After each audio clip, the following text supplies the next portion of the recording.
এই দেশটাকে সে তার পৈতৃক সম্পত্তি মনে করত। যিনি অনেক রক্তচক্ষুর মানে দেখানোর পরেও তিনি নিজের দেশ ছেড়ে, নিজের জনগণ ছেড়ে তিনি কখনোই পালিয়ে যাননি।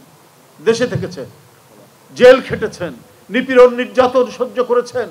মানুষেও বলে যে কারাগারে শেখ হাসিনা নিয়ে গিয়ে তার খাবারের মধ্যে বিষ প্রয়োগ করেছেন, তারপরেও তিনি এই দেশ ছেড়ে যাননি। তিনি হলেন দেশনেত্রী বেগম খালেদা।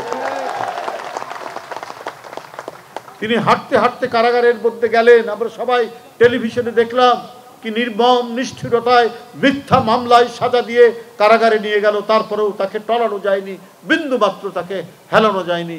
তিনি সেটা সহ্য করেছেন, কিন্তু শেখ হাসিনা তারপরেও ছাড়েনি। কারণ এই দেশটাকে সে তার পৈতৃক সম্পত্তি মনে করত।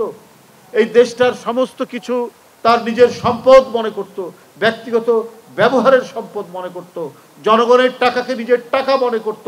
তাই বাংলাদেশ ব্যাংক থেকে শুরু করে সোনালী ব্যাংক, বেসিক ব্যাংক, রূপালী ব্যাংক, প্রত্যেকটা ব্যাংক সে ঝাঁঝরা করে দিয়েছে, ফুটো করে দিয়ে সমস্ত টাকা সে এবং তার লোকরা পাচার করেছে।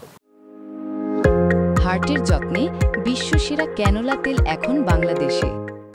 আমাদের এই নেত্রী, তিনি আমাদের গণতন্ত্রের নিরাপত্তা, আমাদের স্বাধীনতার নিরাপত্তা, আমাদের সার্বভৌমত্বের নিরাপত্তা, জনগণের সকল অধিকারের নিরাপত্তা। যে নেত্রী এই দেশকে ছেড়ে কোনোদিন যাননি, নিজের জনগণকে ছেড়ে, মঈনুদ্দিন ফখরুদ্দিনের হুমকি, হাসিনার ষড়যন্ত্র, তারপরেও নিজের দেশের মাটি কামড়ে তিনি এখানে থেকেছেন।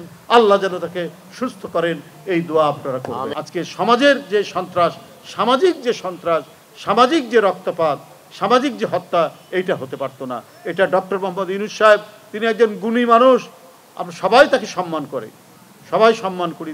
তিনি নিজের দেশের জন্য সম্মান বয়ে নিয়ে এসেছেন, তার প্রতি প্রত্যেকেরই আস্থা রয়েছে।